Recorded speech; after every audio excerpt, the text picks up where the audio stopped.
Well, right now I'm in a place that if you've watched this channel for any amount of time, you've seen me here before. I am in Gettysburg, Pennsylvania. And as many times as I've been out here to the battlefield, I've never been here during an anniversary. This is the 160th anniversary of the Battle of Gettysburg, and holy smokes, it is crazy around here. Currently, I am at the historic Daniel Lady Farm. There is a ton of stuff that is going on.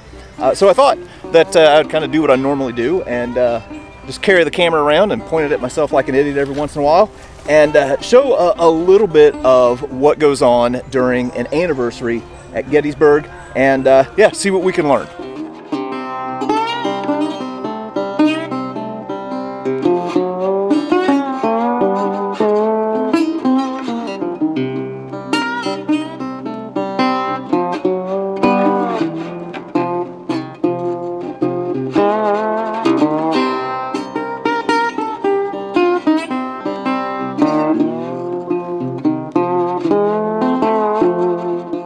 Well, this is something else. Like I said, we are at the Daniel Lady Farm. During the Battle of Gettysburg, this would have been the rear area of Ewell's 2nd Corps of the Confederacy, Army of Northern Virginia. And there are just encampments everywhere. You can see right here there are people who are giving demonstrations and who are giving little seminars, all kinds of different things. So we're just going to kind of wander around here and see what we can learn to help deepen our understanding of the Battle of Gettysburg and the Civil War.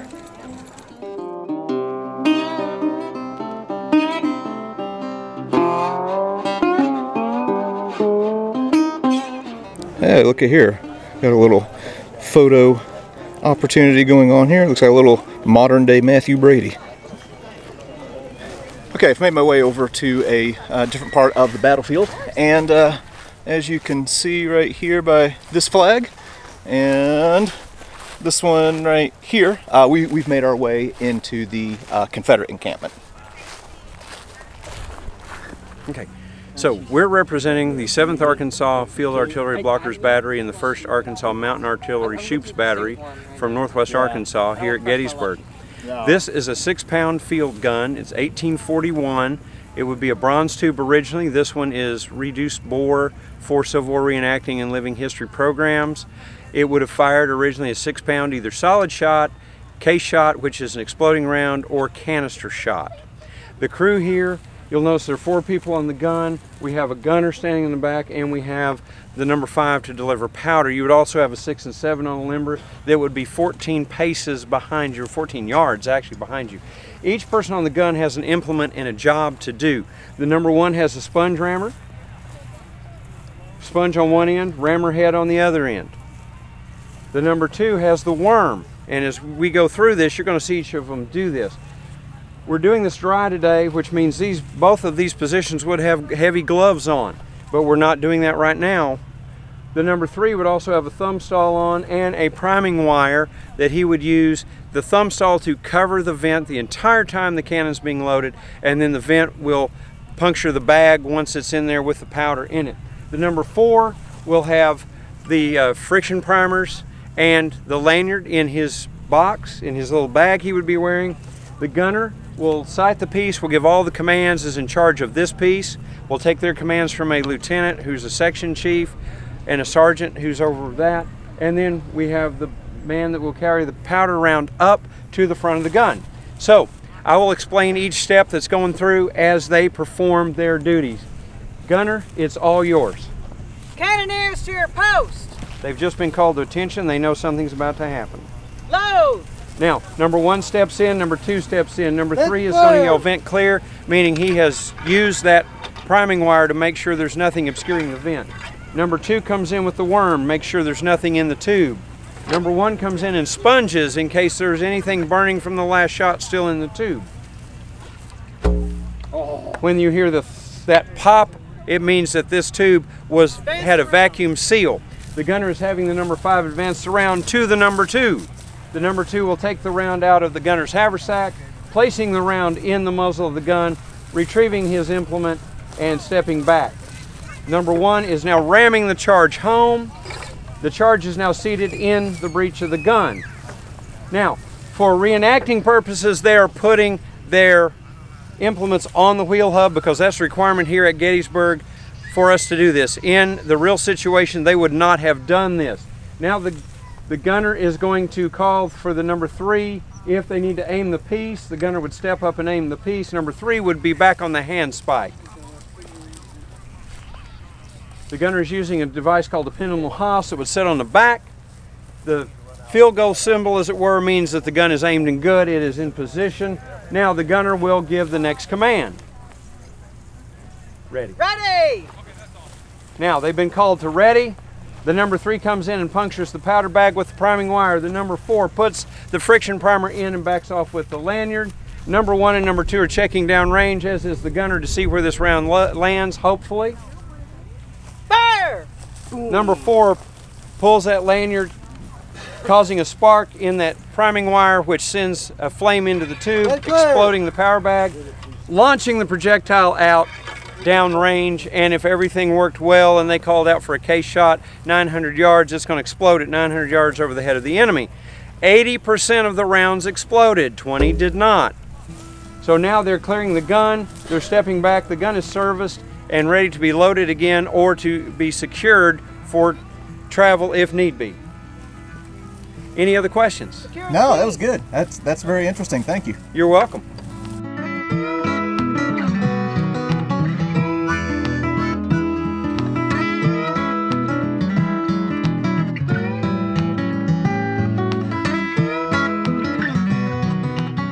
I'm thinking that in the Battle of Gettysburg, the artillery did not have Dodge Rams pulling their pieces. All right, well, that was pretty dang interesting. Here's one thing that I'm liking about this whole reenactment thing and Danny Lady Farm is you have all kinds of people who are passionate about history all coming together and all very eager and willing to share their knowledge. So anyway, just learned a little bit about firing an artillery piece. There's a bunch of demonstrations that are going on today, and they're getting ready to do a horse-drawn artillery demonstration. So anyway, we're gonna go over here to the main field and check that out.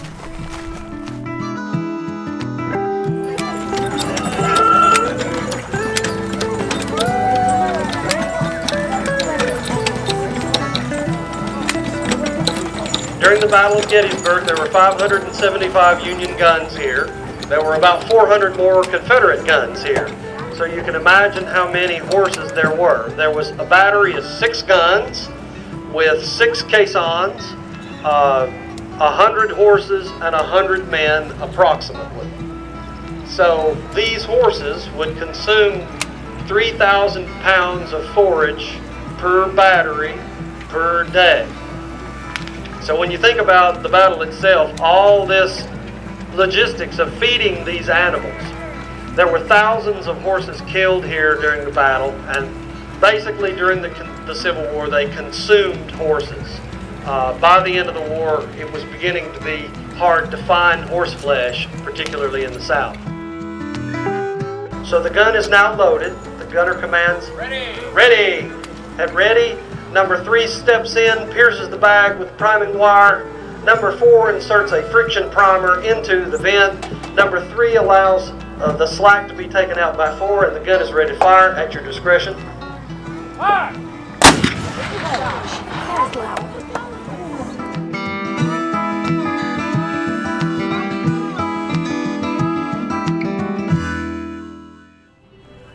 Most people are unaware that there were landmines during the Civil War, but I'm here to tell you there are landmines everywhere out here at the Daniel Lady Farm.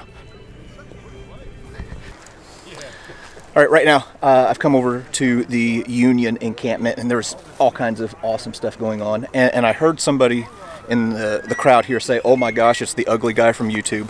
And anyway, so this is Joe. He is one of the reenactors with who? The Union Volunteers. Union Volunteers. Who is participating and helping people learn. We've been sitting here talking weapons a little bit. So anyway, he's going to kind of take me through what he brought here today. All right.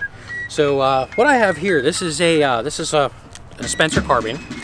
This was made very early in the Civil War. To be actually kind of cool, this particular model wasn't here. They had a rifle version, so it's a little bit longer, had 3 bands on it. but its first combat deployment was actually here at this battle. It was used out in the North Cab Field area by Custer's troops, actually.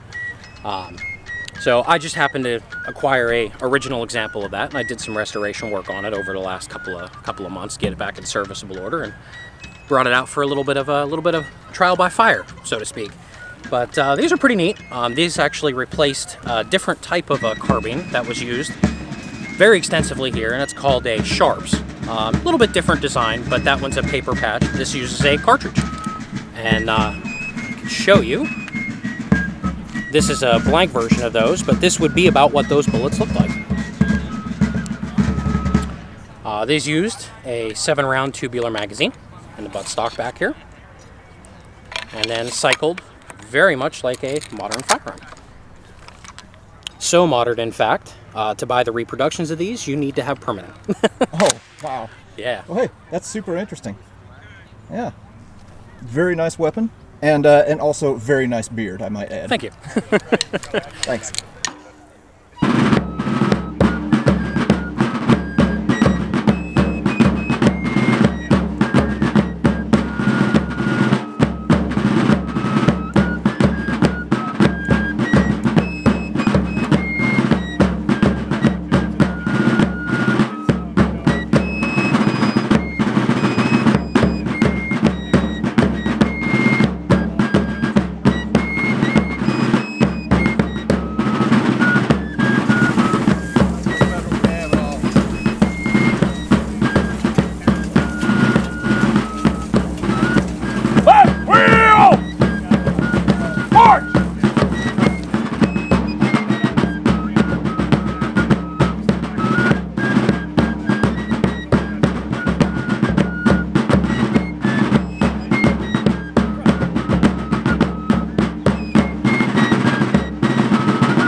Looky here at this encampment.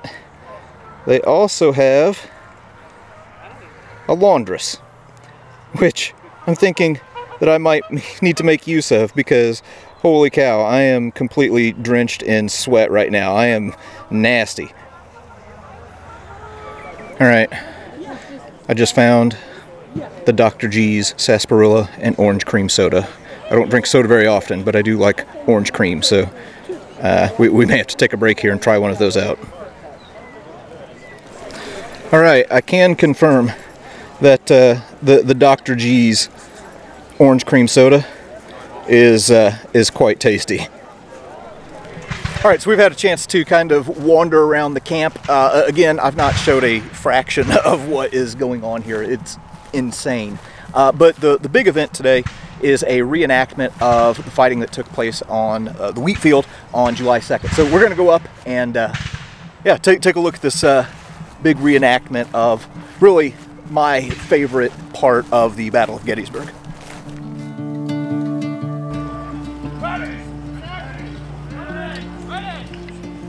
Federal infantry is getting ready to give the Confederates a volley. And now it starts. Confederate artillery has figured out their distance. Now they're firing on the Union line. Off to our left, we have Confederate cavalry trying to keep their forces in line, obeying orders from their battery commanders.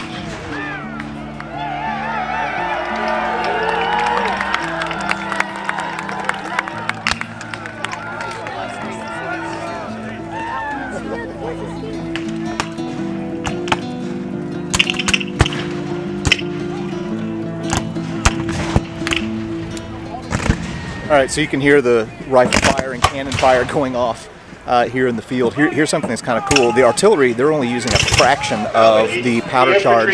You can still feel the concussion. Yeah, very interesting.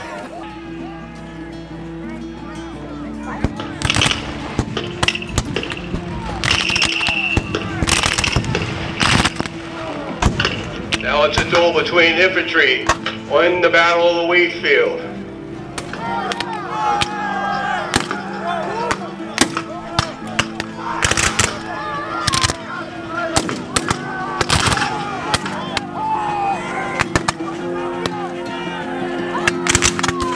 Command was given at the right of breach.